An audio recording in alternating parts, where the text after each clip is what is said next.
ಯಾಕಂದ್ರೆ ಇಷ್ಟು ಜನಗಳು ವೋಟ್ ಅನೌನ್ಸ್ ಮಾಡಿದಾಗ್ಲೇನೆ ಎಲ್ರಿಗೂ ಶಾಕ್ ಆಗ್ಬಿಟ್ಟಿತ್ತು. 37 ಕೋಟಿ ವೋಟ್ಸ್ ಅಂತಂದ್ರೆ ಅಂದ್ರೆ ಅವ್ರು ಫಸ್ಟ್ ಟೈಮ್ ಅನೌನ್ಸ್ ಮಾಡಿದಾಗ, ಆಮೇಲೆ 45 ಕೋಟಿ ಅಂತ ಇವಾಗ ಬರ್ತಾ ಇದೆ.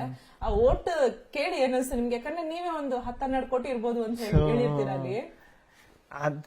ಅದೇ ಫಸ್ಟ್ ಕೇಳಿದಾಗ ಯಾರ ಅದೃಷ್ಟ ಅಂತ ನಾನು ಆಗಿರ್ಬೇಕು, ಆಗಿದ್ರೆ ಸಾಕಪ್ಪ. ಇರು ದೇವ್ರ ಪವ್ರಿಗೆಲ್ಲ ಬೇಡ್ಕೊಬಿಟ್ಟು, ದಂಡನ್ ಮರಮನ್ಗೆಲ್ಲ ಬೇಡ್ಕೊಬಿಟ್ಟು, ನಮ್ಮ ಮಳವಳ್ಳಿ ದಂಡನ್ ಮರಮನ್ಗೆಲ್ಲ.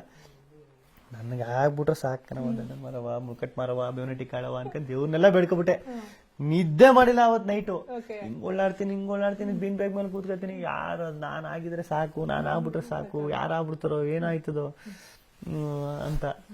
ಆಮೇಲೆ ಗೊತ್ತಾದ್ಮೇಲಂತೂ ಯಪ್ಪ ದೇವ್ರೆ. ಆಮೇಲೆ ಕಪ್ಪು ಹಿಂಗ ಅನೌನ್ಸ್ ಆದ ತಕ್ಷಣ ತಕೊಂಡ್ ಸ್ಟೇಜಿನ ಕೆಳಗ್ ಬಂದು ಇಟ್ಕೊಬ್ರು ವಿಡಿಯೋ ತೋರಿಸಿದ್ರು. ಹೊರಗಡೆ ನಿಮ್ ಕ್ರೇಜ್ ನೋಡಿ ಅನ್ಬಿಟ್ಟು ಕಟ್ಔಟ್ ಎಲ್ಲ ಹಾಕಿರೋದು.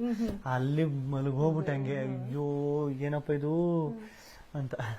ಓಕೆ, ಇನ್ನ ನೀವು ಬಿಗ್ ಬಾಸ್ಗೆ ಸುದೀಪ್ ಸರ್ ಒಂದ್ ವೀಕೆಂಡ್ ಅಲ್ಲಿ ಹೇಳ್ತಾರೆ, ನೀವು ಬಿಗ್ ಬಾಸ್ಗೆ ಫೆಬ್ರವರಿಯಲ್ಲೇನೆ ಅಗ್ರಿಮೆಂಟ್ ಮಾಡ್ಕೊಂಡಿದ್ರಿ, ಫೆಬ್ರವರಿಯಲ್ಲೇ ಸೆಲೆಕ್ಟ್ ಆಗಿದ್ದು ಅಂತ ಹೇಳಿ.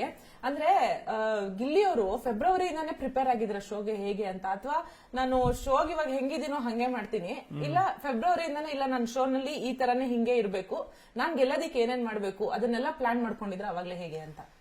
ಅಂದ್ರೆ ಮೇಡಮ್ ನೋಡ್ತಿದ್ದೆ ಅಂದ್ರೆ ಪ್ರತಿಯೊಂದನ್ನು ನೋಡಕ್ಕಾಗೋದಿಲ್ಲ ಮೇಡಮ್. ಈಗ ಅಂದ್ರೆ ನಿಮ್ಗೆ ಗೊತ್ತಾಗ್ಬಿಡ್ತದೆ ಈ ಶೋ ಹಿಂಗೆ ಇದ್ರ ಮೇಲೆ ಹೋಯ್ತು, ಈ ಶೋ ಅಂದ್ರೆ ಈ ಸೀಸನ್ ಹಿಂಗ್ ಹೋಯ್ತು, ಈ ಸೀಸನ್ ಇದ್ರ ಬೇಸಿಸ್ ಮೇಲೆ ಹೋಯ್ತು, ಈ ಸೀಸನ್ ಹಿಂಗೆ ಹೋಯ್ತು ಅಂತ. ಆಮೇಲೆ ಸುದೀಪ್ ಅಣ್ಣ ಚೆನ್ನಾಗಿ ಹೇಳ್ತಾರೆ ನೋಡಿ, ಶೋನ ನೋಡ್ಕೊಂಡ್ ಬಂದ್ ಆಡೋದಕ್ಕೂ ಶೋನ ನೋಡಿ ಅರ್ಥ ಮಾಡ್ಕೊಂಡ್ ಬಂದ್ ಆಡೋದಕ್ಕೂ ತುಂಬಾ ಡಿಫ್ರೆನ್ಸ್ ಇರ್ತದೆ ಅಂತ.